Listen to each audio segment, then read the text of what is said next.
Le 3 novembre 1899, 15h17, à Provins, une petite ville tranquille de Seine-et-Marne.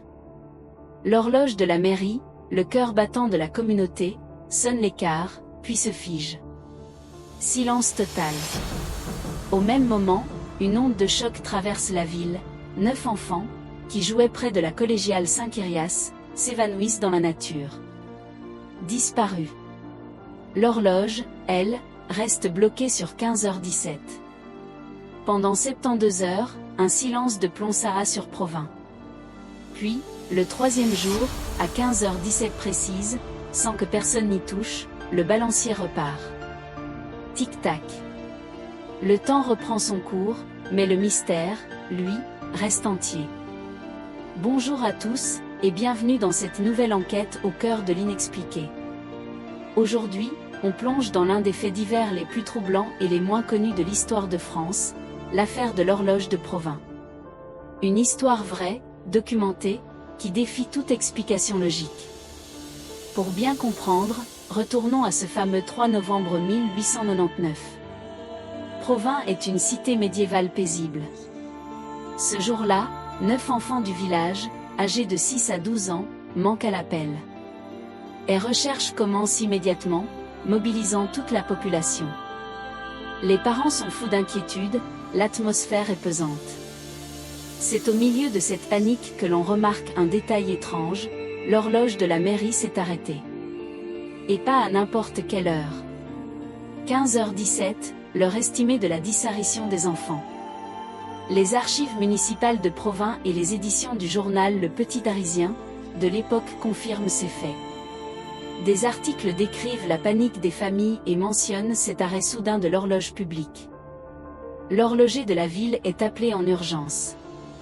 Après un examen minutieux, son verdict est sans appel, le mécanisme est intact. Aucun ressort cassé, aucun rouage bloqué. Techniquement, l'horloge n'avait aucune raison de s'arrêter. Elle aurait dû fonctionner parfaitement. Pourtant, elle reste figée, comme une photographie macabre de l'instant du drame. Pendant 3 jours, les recherches pour retrouver les enfants ne donnent rien. C'est le désespoir total. Et pendant ces 72 longues heures, l'horloge reste muette. Imaginez l'ambiance dans la ville. Le temps lui-même semble s'être arrêté, suspendu à l'attente insoutenable des familles. Et puis, l'impensable se produit. Le 6 novembre, à 15h17, 3 jours exactement après l'arrêt, le carillon sonne de nouveau et les aiguilles reprennent leur course. Seuls. Sans aucune intervention humaine. Les témoins sont stupéfaits. Comment est-ce possible ? C'est là que le mystère s'épaissit. La coïncidence est tellement énorme qu'elle dépasse l'entendement. Des statisticiens se sont penchés sur le cas des années plus tard. La probabilité qu'une horloge s'arrête et redémarre pile à la même minute, à 72 heures d'intervalle, par pur hasard, est infinitésimale. On parle de moins de 0,0001%. C'est statistiquement impossible. Alors, quelle est l'explication ? Certains ont parlé d'un phénomène électromagnétique rare, d'autres d'une intervention surnaturelle. Aucune hypothèse n'a jamais pu être prouvée. Au-delà des faits bruts, ce qui est fascinant, c'est l'impact psychologique sur la communauté. Pour les habitants de Provins en 1899, cet événement n'était pas une simple coïncidence. L'horloge était le symbole du temps collectif, du rythme de la vie de la cité. Son arrêt a été perçu comme un signe, une matérialisation de la douleur et de l'angoisse collective. Le temps s'était littéralement figé avec la disparition des enfants. Le redémarrage de l'horloge, malheureusement, n'a pas coïncidé avec le retour des enfants. Ils n'ont jamais été retrouvés. Le mystère de leur disparition reste entier, tout comme celui de cette horloge. Cette histoire nous montre à quel point un événement peut marquer une communauté, au point où le réel et le symbolique semblent se confondre.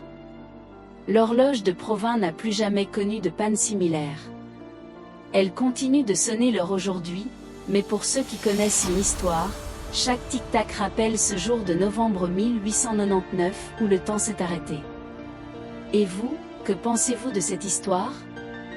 Simple coïncidence extraordinaire ou y voyez-vous autre chose ? Dites-le moi dans les commentaires.